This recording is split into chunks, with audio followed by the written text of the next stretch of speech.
It is found in chapter 6, verses 1 through 13. This is Jesus in his hometown, but also sending out the disciples. You'll follow along with me either on the monitor or in your own Bible. I will be reading from the Common English Bible this morning. Jesus left that place and came to his hometown. His disciples followed him. On the Sabbath, he began to teach in the synagogue. Many who heard him were surprised. Where did this man get all this? What's this wisdom he's been given? What about the powerful acts accomplished through him? Isn't this the carpenter? Isn't he Mary's son and the brother of James, Joseph, Judas, and Simon? Aren't his sisters here with us? They were repulsed by him and fell into sin. And Jesus said to them, prophets are honored everywhere except in their own hometowns, among their relatives, and in their own households. He was unable to do any miracles there except that he placed his hands on a few sick people and healed them. He was appalled by their disbelief, and Jesus traveled through the surrounded villages teaching. Then Jesus called the 12 and sent them out in pairs. He gave them authority over unclean spirits, and he instructed them to take nothing for the journey except a walking stick, no bread, no bags, no money in their belts. He told them to wear sandals, but not to put on 2 shirts. He said, whatever house you enter, remain there until you leave that place. And if a place doesn't welcome you or listen to you, as you leave, shake the dust off your feet as a witness against them. So they went out and proclaimed that people should change their hearts and lives. They cast out many demons, and they anointed many sick people with olive oil and healed them. God's word for God's people. Let us pray. Lord of mystery and humanity, you have called us here today to remind us of the mission journey you set before us. Help us to pay attention to the words of Jesus as he sent his disciples on a mission of healing and compassion. May the words of my mouth and the meditation of all of our hearts be acceptable unto you, for you are our rock and redeemer. Amen. Jesus had gained a reputation in many of the communities that he went to as a healer. In the chapter immediately preceding Mark, in chapter 5, we see where Jesus cast out many demons. He heals a woman with a lifelong malady and raises a little girl from the dead. But then he came to his own hometown. He grew up with a father here in heaven, an earthly father who was a carpenter. But he grew up religiously bent, unknowing what he was supposed to do. And as he returns, they hear of this person coming back as a world-renowned prophet, a teacher, and a healer. And you would think that they would roll out the red carpet to welcome him back. Or maybe make him the grand marshal of the parade, or give him the key to the city. Or what they see is Christ coming back. Not in a chariot. Not even riding an animal, but he comes back to his city here, walking with his disciples.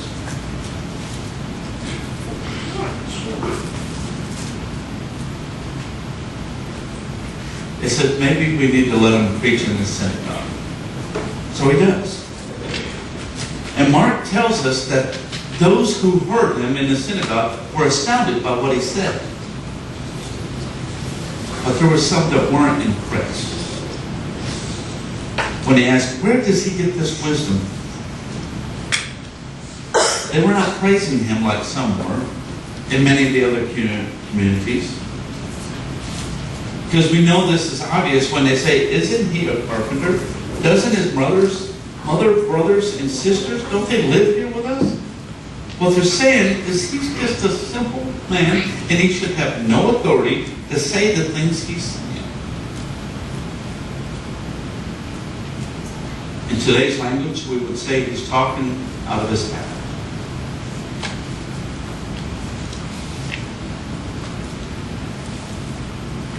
What led the people in his own hometown to reject him? Was it jealousy? Did they know him since he was a little grasshopper? He was famous now. Maybe that was it. They weren't and he was. Maybe they wanted to knock him down to their size. We know people like that, don't we? Their comments suggest that many of these things could be a part of their motives. Luke tells us more of the story than Mark does. Part of their motives was possessiveness. They were upset that Jesus is spending time in other regions and not enough time in theirs. They were upset because he belongs to them. That he should stay in his own community and help his own community, and he shouldn't be going into these other communities helping them when there's people in his own back door. That's what Luke tells us.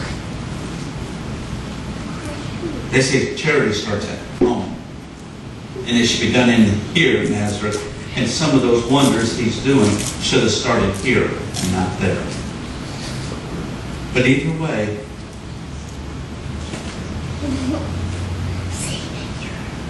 with Jesus, no matter how extraordinary he was, whatever he tried to do, they still felt him as someone, as an ordinary person. How can a carpenter speak this eternal wisdom? He's Mary's boy. He can't be a rabbi. He can't be a prophet, much less the Messiah. And in the end, their refusal to accept Jesus and receiving his blessings. The story ends by saying that Jesus only laid hands on a few people and healed them. And right on the heels of the rejection, Jesus calls his disciples together. And you might think he's going to throw the towel in, but instead of retreating to another region, he tells them, here's what I want you to do. I want you to go out 2 by 2. I want you to go out and I want you to proclaim the gospel. And I give you authority. And you notice he says, I give you authority to drive out unclean spirits. In his name, they had the right to fight evil and to heal, and the right to deliver the good news. He gives them a direction. And he tells them, your companion will strengthen you. And I don't want you to carry a lot of baggage that will slow you down. Because, guess what? You're going to be provided for. There will be someone in those places that will welcome you. They will invite you into their home. And if they don't, guess what? As you're walking away, dust the dust off your heels as a sign. You're going to be rejected. But they proclaim the good news. They went out, despite being rejected in many of the communities, they healed people, they drove out unclean spirits, and many people came to know and repent and came back to God. They were successful. No matter how much the demons that they encountered, no matter how much the people that rejected them, they still were successful. What made the difference? Jesus' own hometown and his own family, to a certain extent, rejected him. Because one of the things you have to understand about this community is it's kind of like any small community. You don't want to say something bad about someone because they're related to someone else. That's the way it was during Jesus' time too. But what made these communities respond positively to the disciples? Could it be that they weren't familiar with the disciples and they stopped to listen to them, whereas in their own hometowns they wouldn't listen to them? I can tell you what it is. Or maybe it's my opinion. You see, people talk about America being a Christian nation. And I have to take it from then to today's time. And I have to laugh a little. Granted, not everyone came to America seeking religious freedom. Many came seeking wealth and glory. Others were kidnapped and brought against their will. Not to mention the folks that were already here. But all that given, many of the founders of this nation sought religious freedom to practice Christianity the way they felt led by God. And many of their principles of our government, no matter what some may say, are based on the ideal that all humans are valuable. We all have the ability to fail. We all have the ability to make mistakes. We all have the ability to hurt other people with our actions, with our words. We all have the ability to sin.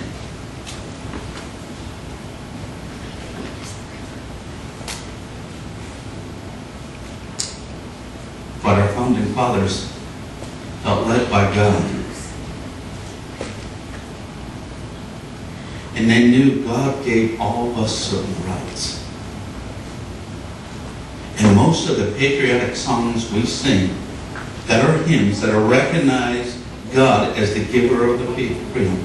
We sang God Bless America earlier. We have heard the battle hymn of the Republic. And oh, beautiful for spacious skies. And even the Star-Spangled Banner contains in part of its lines, and God is our trust. The Christian story permeates our culture at every turn in our nation. So you would think that Christ would be welcome in the U.S. But just as in Nazareth, familiarity breeds contempt. Instead of growing, the church, the Christian church in North America is shrinking. Do you realize just the Methodist church alone is less 5 million people than it was 15 years ago?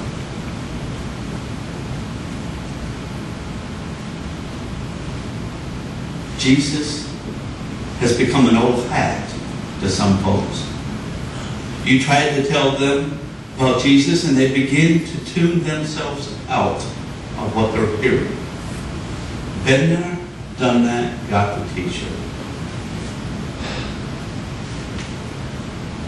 And you see them running for the new philosophy or that new religion that ends up leaving them feeling empty.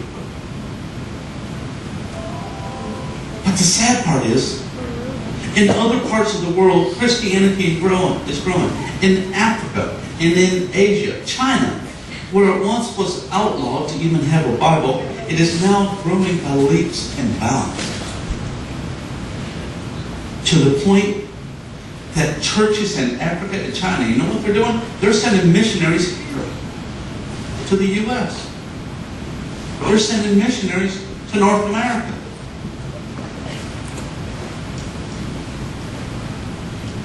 What's happening is it's growing in areas where the culture never allowed Christianity or some people to know about Christ. People here are like in Nazareth. We have an old image of who Christ is. And we refuse to accept what He can still do.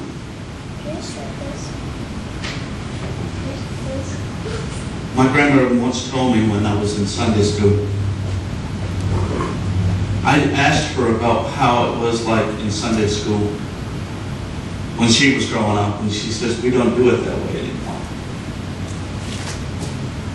Because things changed.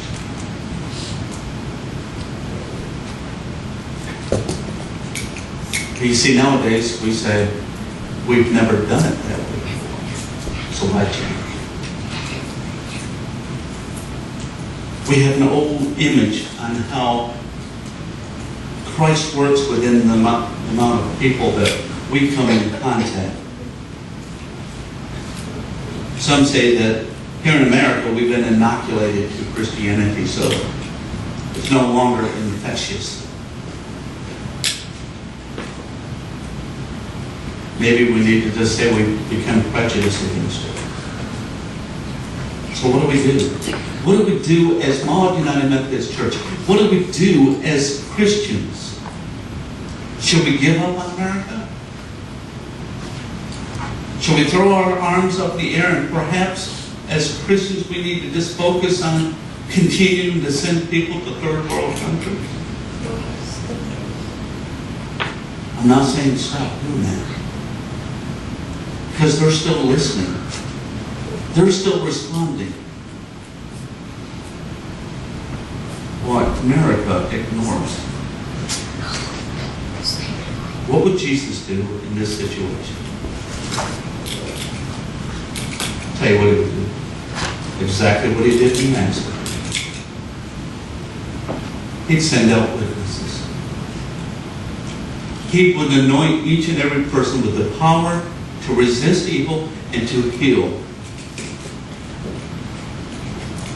Even in their own hometowns. And there will be a few that will reject Him.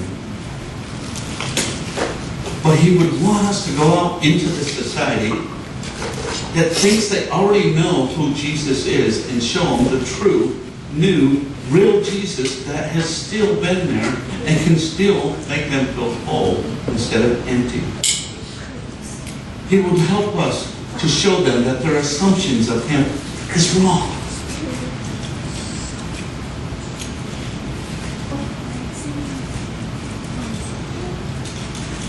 And He will help us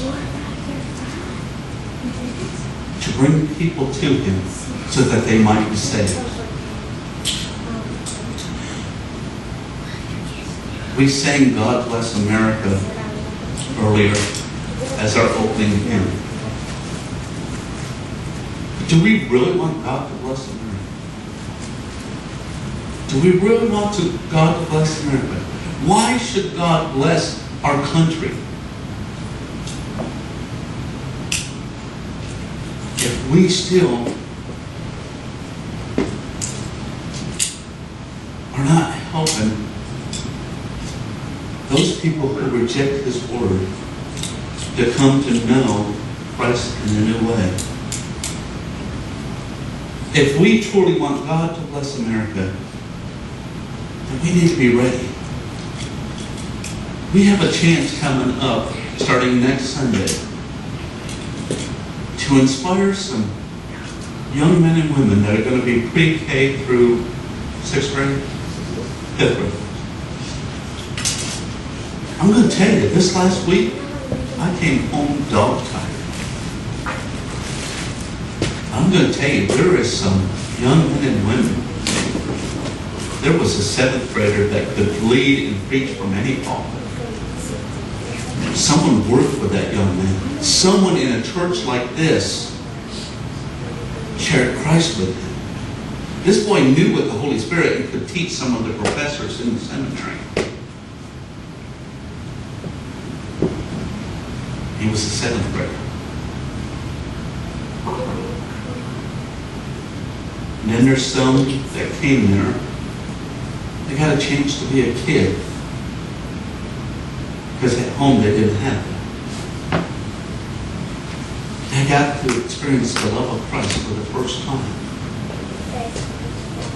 See, we have an opportunity to do that here in our community, in the ministries and the missions, in Vacation Bible School, in Sunday School. Because I'm going to tell you, if it wasn't for Sunday School growing up, how many of you would still be here? How many of you went to Sunday school when you were young? Just about every single one of you. You see the reason why we need Sunday school? You see the reason why we need Vacation Bible School? You see the reason we need Bible studies? Our kids need it. People need it. And when we do that, when we do what God asks us to do, then we bless Him. And in return, He will continue to bless America. That's what the disciples do then, and that's what we must do now. And if a person rejects us, dust the dust off your clothes and move on to the next person that God places in your path.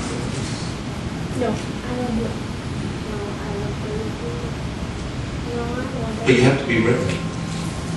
You have to be ready, and you have to have Christ going with you. And I'm going to tell you, there's times throughout the week and from time to time we get away from Christ. We fail to allow Him to have a control or a presence in our life. Through communion, we're able to allow Him to be with us. We're able to lay what is separating us here at this altar. Don't make change at this altar. Don't tell Christ what you're going to handle, what He can handle. He wants it all. He knows what you can. So I ask you, if you feel God in your life, that's wonderful. But if you truly want to feel Christ as a presence, I encourage you to, when you come forward today, I encourage you to be in prayer. Whether it's here or in your pew, I encourage you to be asking, Lord, what is it you want me to do? Whether it be small or big. What is it you want me to do? Then help me to do it. You'll turn with me to page 12.